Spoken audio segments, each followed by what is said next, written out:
കൽപ്പറ്റയിൽ 16-കാരനെ മർദ്ദിച്ച കേസിൽ ഒരാൾ കൂടി അറസ്റ്റിൽ. കൽപ്പറ്റ സ്വദേശി നാഫിലാണ് അറസ്റ്റിലായത്. കേസിൽ പ്രായപൂർത്തിയാകാത്ത ഒരാളെ നേരത്തെ പിടികൂടിയിരുന്നു.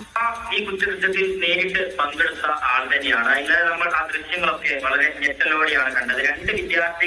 ഒരു വിദ്യാർത്ഥിയെ മർദ്ദിക്കുന്ന ദൃശ്യങ്ങളാണ് കണ്ടത്. ഈ 2 വിദ്യാർത്ഥികളിൽ ഒരാളാണ് ഇപ്പോൾ അറസ്റ്റിലായിരിക്കുന്ന മുഹമ്മദ് നാഫിൽ. ഇന്ന് ഇയാൾ ഈ ഒരു ദൃശ്യം പുറത്തു വന്നതിന് ശേഷം മേപ്പാടിയിൽ സ്വകാര്യ ആശുപത്രിയിൽ ചികിത്സ തേടിയിരുന്നു. ഇന്ന് ഈ ചികിത്സ കഴിഞ്ഞ് പുറത്തിറങ്ങിയപ്പോഴാണ് ഈ പോലീസ് ഇവരെ പിടികൂടി കൽപ്പറ്റ സ്റ്റേഷനിൽ ഹാജരാക്കിയത്. എന്തായാലും വലിയ ഞെട്ടിക്കുന്ന ഒരു സംഭവം തന്നെയാണ് പുറത്തു വന്നിരിക്കുന്നത്. 16-കാരനെ ക്രൂരമായി വിദ്യാർത്ഥികൾ ചേർന്ന് മർദ്ദിക്കുകയായിരുന്നു.